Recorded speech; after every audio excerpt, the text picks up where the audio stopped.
Olá, bem-vindos ao Road to Agility. Eu sou Adriano Ribeiro e hoje estamos aqui para mais um bate-papo sobre agilidade e desenvolvimento orientado à entrega de valor. Hoje eu gostaria de conversar sobre aqueles que trabalham com agilidade e precisam de eficiência.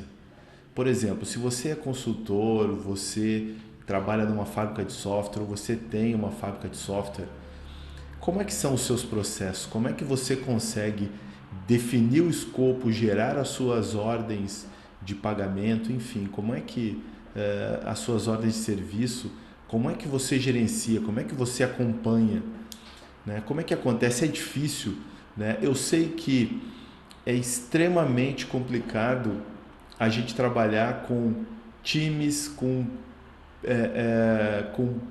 visões diferentes, com escopo diferente e muitas vezes conhecimentos, base tecnológica diferente, clientes chegando a todo momento com pedidos diferentes. Como manter a eficiência num cenário desse? Então é isso aí que eu gostaria de conversar com você hoje. Ok, então vamos lá. Num ambiente ágil, a primeira mudança que você tem que fazer é sair do modelo de tracking, do modelo de controle, de formalização e passar para o modelo de produção de artefato para uso dentro do ciclo de desenvolvimento. Tá? O que é isso? Né? Quando eu falo sair da questão do controle e passar para a produção de artefato de consumo.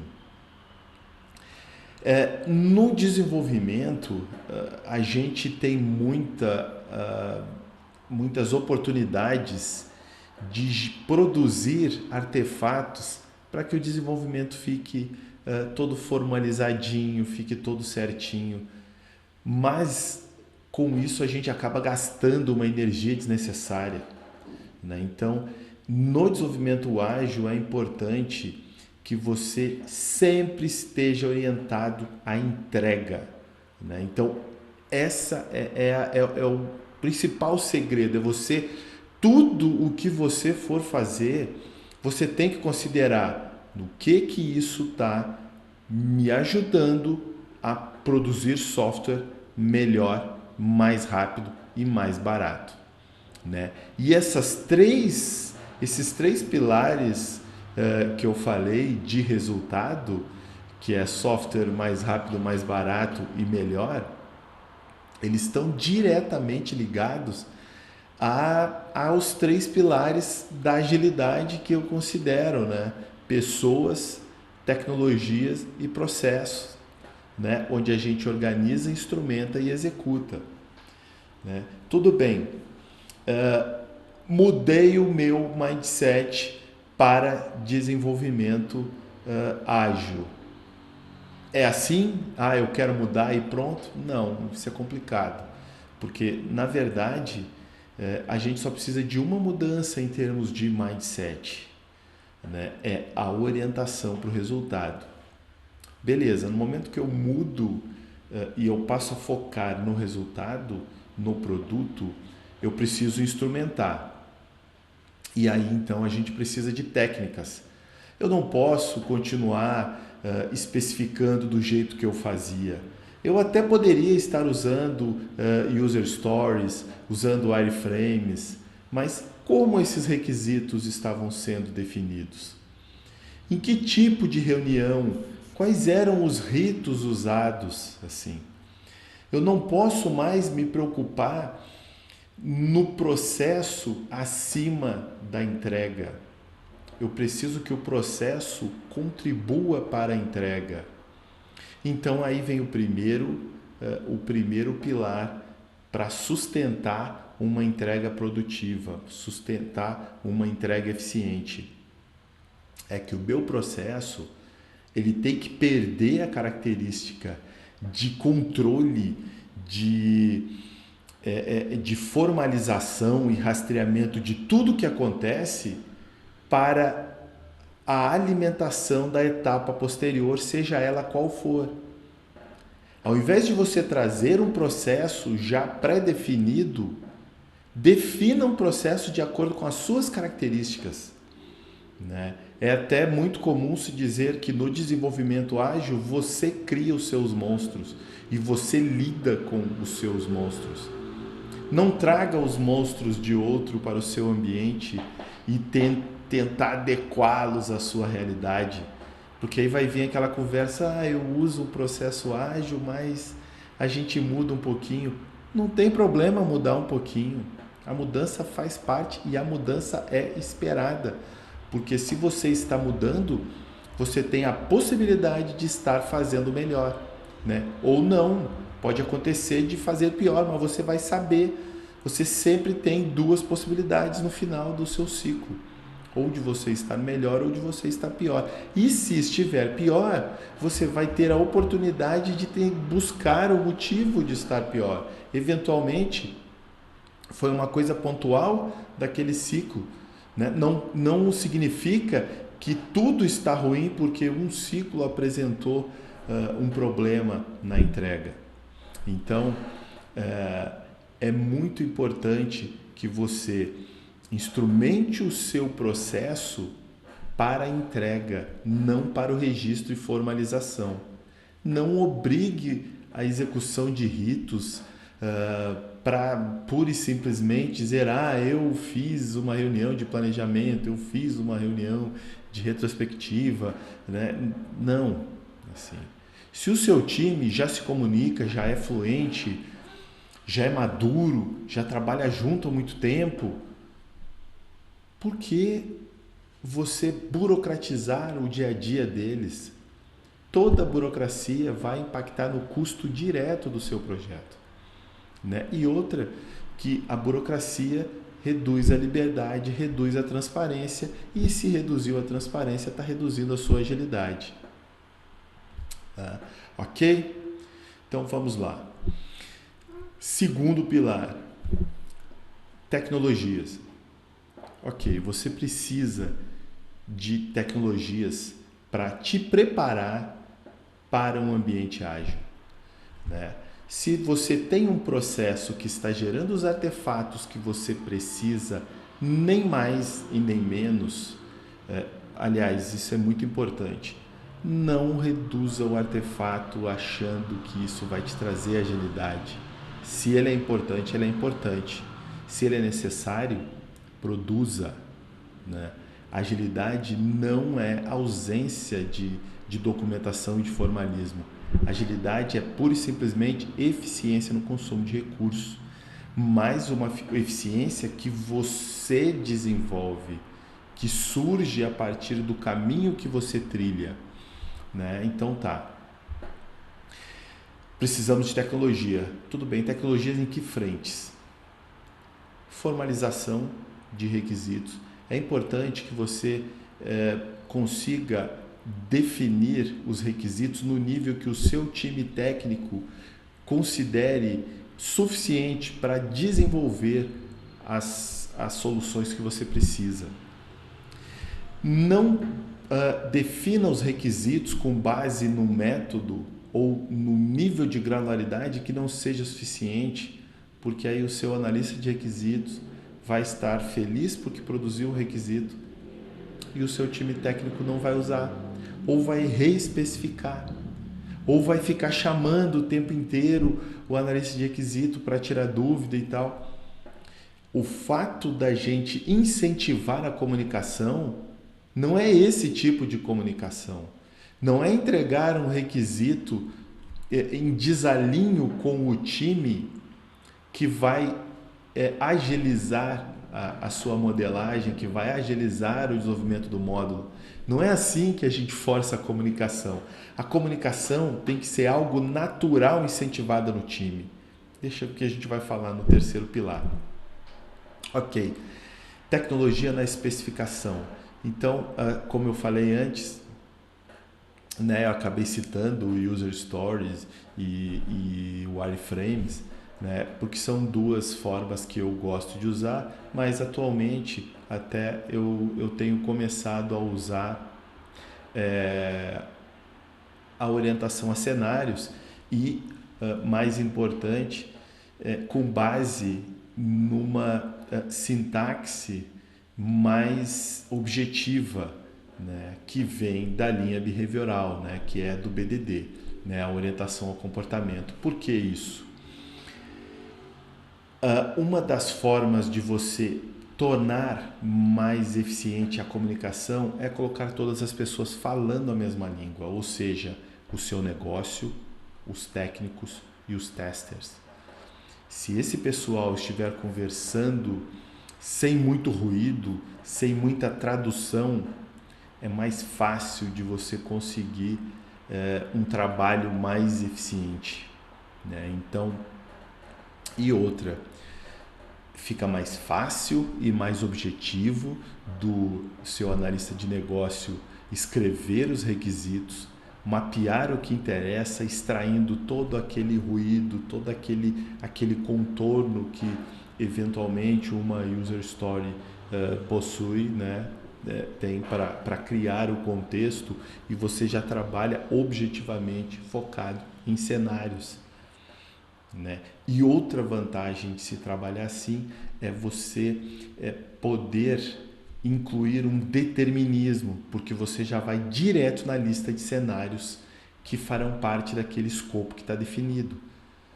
E analisando o cenário, você ainda consegue saber o tamanho, saber o volume e deixar isso bem transparente para todo mundo, né? Ou seja, aquele cenário tem X fluxos, tem X entradas, X saídas, validações, tudo isso já surge naturalmente para você.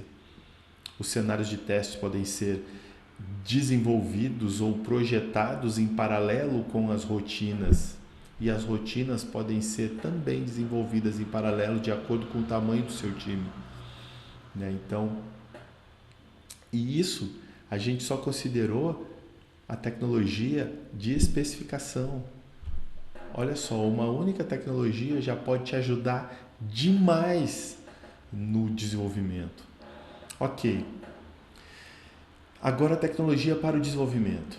Se você já tem uma linguagem única entre o negócio e o time de desenvolvimento, você já tem os requisitos num nível de granularidade interessante, então agora você precisa organizar uma forma de codificar isso de forma produtiva.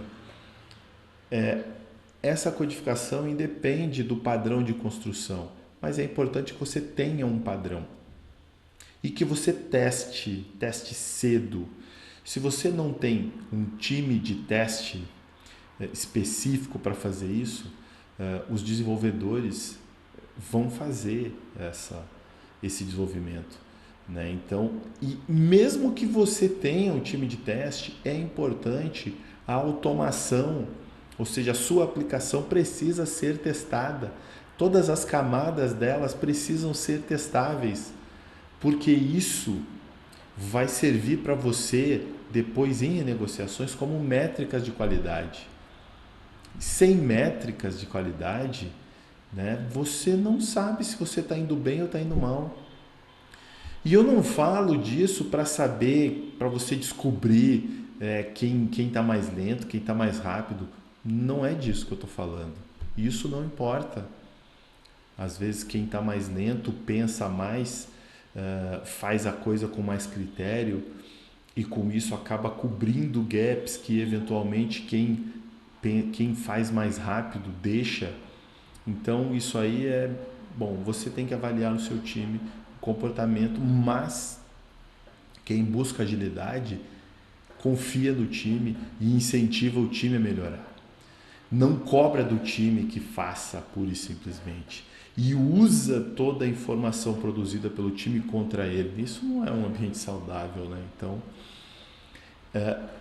as KPIs ou métricas que eu acho básicas assim, para qualquer time começar nesse caminho da agilidade ou do desenvolvimento ágil seria cobertura e número de testes. Primeiro, porque esses dois eles vão te ajudar a garantir que todos os fluxos sejam passados em algum momento, né? Passa o maior nível ou o maior grau de cobertura de teste que você possa. Tá, mas e o que eu testo? Aí a gente volta lá para os cenários. Se você tem os cenários, você tem os parâmetros, você tem as regras, você tem as condições e você tem os subfluxos. Então, é isso que você testa. Ah, mas eu não tenho tempo e tal. Então, você pode começar, de repente, negociando com o seu cliente e implementar a cobertura para os fluxos principais. Né? Eu recomendo cobrir 100% do código. Né? Mas eu sei que toda a qualidade, todo o critério de verificação aumenta o custo do projeto, então é importante que você se habitue a isso caso você tenha a chance de poder fazer assim, né? Então você avalia os cenários e vai organizando os testes, né? Eu considero organizar os seus testes, né? Sobre os testes, eu pessoalmente gosto de implementar meio que já fazendo uma espécie de teste de integração. Meus testes eles já são rodados fim a fim, mas cada camada é testada individualmente. Por exemplo, se eu tenho uma camada de negócio, né, eu testo o resultado produzido por ela, ou seja, eu testo a entrada, né, e testo o resultado produzido por ela. E nem sempre eu uso mock, né? Assim, eu não sou muito adepto dessa metodologia, mas eventualmente, né, conforme o cenário, conforme o cliente, né, isso pode ser usado, né, e até mesmo conforme as características do teu projeto. Né? Então, tudo vai depender do cenário que você tiver inserido, mas eu podendo escolher, eu prefiro seguir nos testes mais com um estilo meio que de integração, assim, de maneira que eu estou testando a aplicação full o tempo inteiro. Né? Isso serve até para eu avaliar a arquitetura, né? Todas as interfaces, todas as integrações, né? E como eu fui testando cada camada, cada componente, então eu tenho toda a granularidade, né, do meu teste. Ok, temos tecnologias na especificação, temos tecnologias na produção de código, na análise com base na especificação, com o grau de granularidade. Por que eu estou falando de grau de granularidade dos requisitos?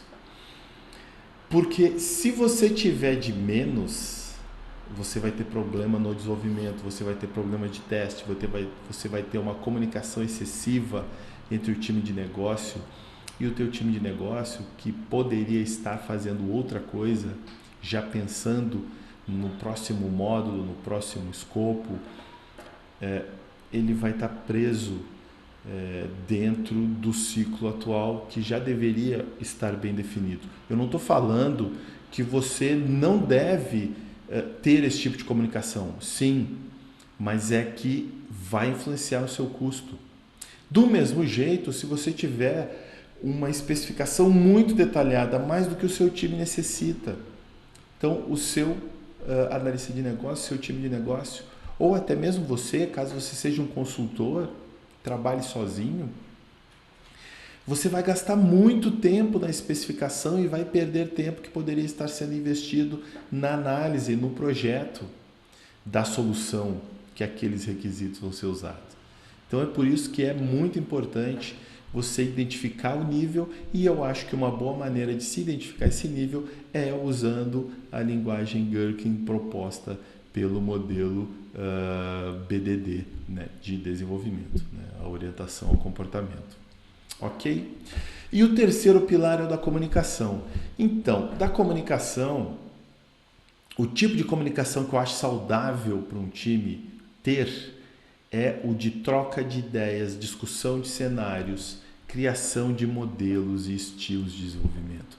É importante que o time defina como ele vai trabalhar, né? Qual é a linha de design que ele vai seguir, qual é o estilo arquitetural, e que isso vá sendo trabalhado de forma emergente, né? A cada ciclo, por exemplo, vamos fazer um refactoring. Tudo bem, mas aí, qual é o escopo, qual é o tamanho desse refactoring? É importante que o time consiga melhorar a sua base de código e produzir novos códigos. Então, isso pode ser distribuído dentro do time. Num ciclo, um está escrevendo teste, o outro está refatorando, o outro está desenvolvendo novas funcionalidades. E esse rodízio vai sendo feito de maneira que você vai renovando e vai amadurecendo o comportamento do time e criando uma base sólida com a informação sendo bem disseminada, sendo bem consolidada em cima de uma base forte. Você consegue criar um modelo conciso, um modelo seguro de amadurecimento e de evolução dentro do desenvolvimento ágil. Então, pessoal, eu acho que essas são 3 formas, essas são algumas técnicas aí que você pode observar, avaliar como você está aplicando, se não está, acho que vale a pena considerar, porque elas são simples e você pode avaliar de forma quase que imediata dentro do seu processo de desenvolvimento. Eu tenho certeza que elas vão te ajudar, porque me ajudam, e olha que eu trabalho num instituto de pesquisa onde os projetos são extremamente diferentes, muitas vezes tecnologias, plataformas, enfim, tudo diferente, times diferentes inclusive. Então, e para mim elas funcionam, né, e me dão bases para sempre buscar uma forma de ter mais eficiência no desenvolvimento ágil. O que eu gostaria de conversar com vocês hoje era isso, e eu espero que essas informações, essas poucas técnicas te ajudem aí, você que é um consultor, trabalha numa fábrica de software ou tem uma fábrica de software, te ajude a melhorar e se alinhar rumo à agilidade e redução de custos. Se isso te ajuda, por favor, posta aí, comenta no vídeo, curte, né, e compartilha. E muito obrigado e até a próxima, pessoal. Valeu!